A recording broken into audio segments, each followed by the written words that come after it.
নমস্কার বন্ধুরা, আমি আকাশ। তোমরা দেখছো এলকার গার্ডেন। তো এখন গরমকাল মোটামুটি চলেই গেছে, বর্ষাকাল চলে এসেছে। এখন এই বর্ষাকালে কিছু গুরুত্বপূর্ণ পরিচর্যা রয়েছে, পরপর আমি সেগুলো বলে দিচ্ছি। তোমরা নিজেদের বাগানে সেই কাজগুলো করে ফেলো।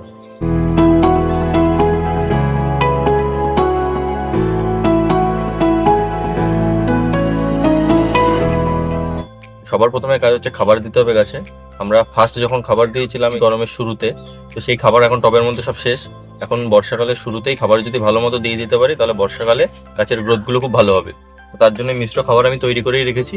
এই খাবারের মধ্যে মেনলি কী কী জিনিসগুলো রয়েছে সেগুলো আমি লিস্ট করে লিখে দিলাম। মুখে বলতে গেলে অনেকটা দেরি হয়ে যাবে। তবে মেনলি বর্ষাকালের খাবার একটা জিনিস স্পেশালভাবে দেবে, সেটা হচ্ছে সামান্য পরিমাণে চুন দিয়ে দেবে। আর বৃষ্টির জলে সামান্য পরিমাণে অ্যাসিডিক থাকার জন্য এই টবেগুলোতে মাটিগুলো অ্যাসিডিক হয়ে যায়, তো চুন দিয়ে দিলে সেই অ্যাসিডিক ভাবটা ব্যালেন্স হয়ে যাবে। আর সেকেন্ড কাজ তোমরা করবে, যেহেতু এখানে সবসময় বৃষ্টি হচ্ছে, নতুন নতুন কচি পাতা বেরোবে, এই সময় পোকার আক্রমণটা প্রচুর বেশি হয়। তোমরা 20 থেকে 30 দিন পর পর অন্তত কীটনাশকটা কন্টিনিউ দিতে থাকবে। জৈবভাবে দিতে থাকলে কাকা অথবা নিম তেল দাও। আমি মেনলি জৈবভাবে ইউজ করে থাকি, আর মাঝে মাঝে যখন অতিরিক্ত হয়ে যায় তখন রাসায়নিক হিসেবে প্রোফেক্ট সুপারটা ইউজ করে থাকি। তোমরা যে কোনো রাসায়নিক কীটনাশক একটা ইউজ করতে পারো যদি জৈবভাবে কাজ না করে তখন। থার্ড নম্বর যে পরিচর্যা সেটা হচ্ছে ঘন ঘন বৃষ্টি হওয়ার কারণে যেহেতু গাছের পাতা সবসময় ভেজা ভেজা থাকে, ফাঙ্গাসের আক্রমণটা প্রচুর পরিমাণে হয়। তার জন্য 15 দিন পর পর ফাঙ্গিসাইডটা ভালোভাবে স্প্রে করে দেবে। আর 4 নম্বর কাজ, তোমরা এই সময় হালকা সফট কুলিং করে দিতে পারো। আমরা যেহেতু ছাদে বাগান করছি, জায়গা খুব কম থাকার কারণে সব গাছগুলোকে তো মেনটেন করে রাখতে হবে।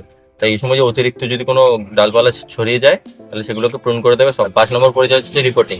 এতদিন প্রচন্ড পরিমাণে গরম ছিল, যার জন্য রিপোর্টিং করা সম্ভব হচ্ছিল না। তোমরা যদি এই সময় চাও তাহলে যে গাছগুলো রুট বাউন্ড হয়ে গেছে সেগুলো এই সময় রিপোর্টিং করে দিতে পারো, গাছগুলো খুব সুন্দরভাবে সেট হয়ে যাবে। আর 6 নম্বর পরিচর্যা, এই সময় গাছের গোড়ায় প্রচুর পরিমাণে ঘাস জন্মাবে, সেই ঘাসগুলোকে ভালোভাবে পরিষ্কার করে দেবে। তাহলে এই যে খাবারটা তোমরা এখন দেবে সেই সব খাবার ঘাসগুলোতেই খেয়ে নেবে। তো মোটামুটি এই 6টা পরিচর্যায় তোমরা নিজের বাগানে বর্ষার শুরুতে করে ফেলো, তাহলে তোমার বাগানটা আরও ভালো হয়ে থাকবে। আর এছাড়াও বেশ কিছু পরিচর্যা রয়েছে যেগুলো আমি এর আগে শর্ট ভিডিওতে দিয়েছিলাম, তোমরা চাইলে সেগুলো দেখে নিতে পারো। আর বোনাস টিপস হিসেবে একটা কাজ বলে রাখি, তোমরা অনেকেই বলো যে রুটিং হরমোন নেই, তোমরা কাটিং থেকে চারা তৈরি করতে পারছো না। তো এই বর্ষাকালে তোমরা রুটিং হরমোন ছাড়াই সহজেই কাটিং থেকে চারা করে নিতে পারবে।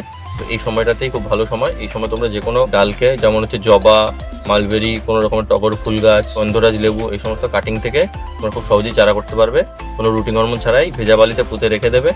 যেভাবে নিম্নচাপ চলছে সহজেই শেকড় আর নতুন পাতা বেরিয়ে যাবে। তো আজকের ভিডিওটা এইটুকুই। আশা করি তোমাদের ভিডিওটা ভালো লেগেছে। যদি ভালো লাগে একটা লাইক করে দিও, আর এরকম পরিচর্যা কন্টিনিউ পেতে আমার চ্যানেলটাকে সাবস্ক্রাইব করে রাখো।